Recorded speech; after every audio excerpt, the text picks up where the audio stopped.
Hello, today we are going to discuss Economic Class 10th, second chapter, Sectors of Indian Economy.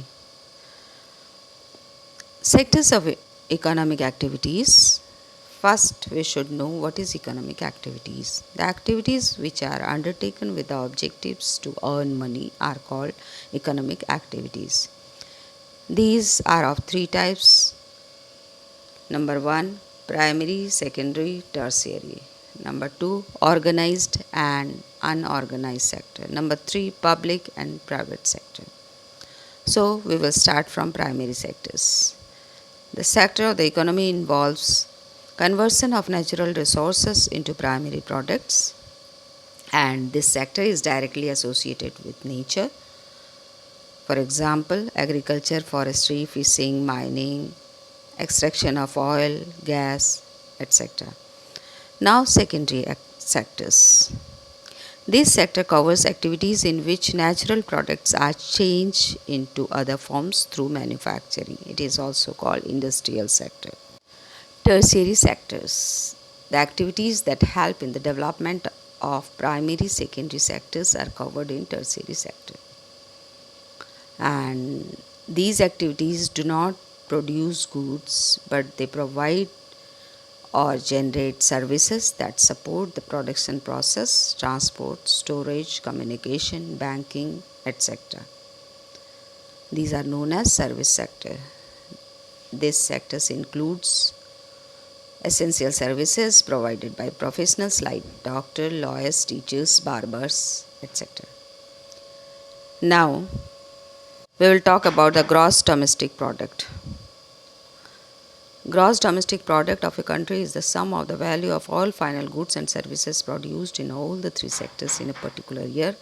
It shows the total production in a country. The task of estimating the GDP in India is undertaken by the central government of ministry. We will talk about employment of people in different sectors. More than half of working population are engaged in primary activities, mainly agriculture, and more people work than actually needed. So everyone works less than their capacity and also earn less. This is called underemployment or disguised unemployment. Now, creating more employment. For creating more employment, we have to focus in few things. Number 1, focus on bank credit. Number 2, generating employment. Number 3, focus on small scale industries. Number 4, improvement in education, health and tourism.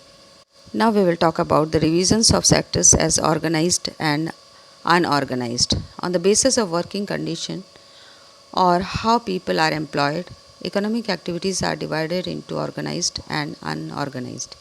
Organized sector. It covers those enterprises or place of work where workers are given regular employment and the enterprises are registered by the government and follow the rules and regulations. Workers have job security, work for fixed number of hours, paid better wages, benefits like provident fund, medical leaves, paid holidays, etc. And unorganized sector, this sector is characterized by small and scattered units which are unregistered and do not follow governmental rules and regulation.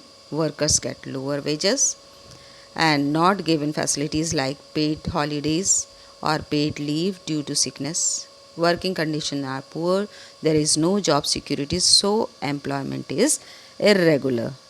There should be protection of workers in unorganized sectors. Now we will talk about the sectors in term of ownership.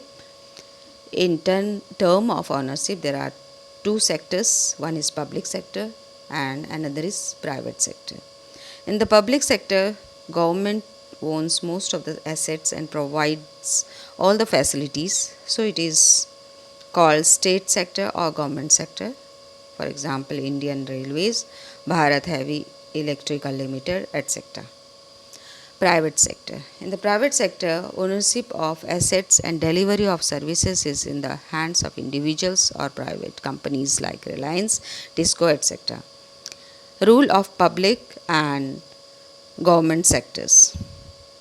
Developing infrastructure, which is done by developing communication, heavy industries, building bridges, roads, railways, dams, generating electricity.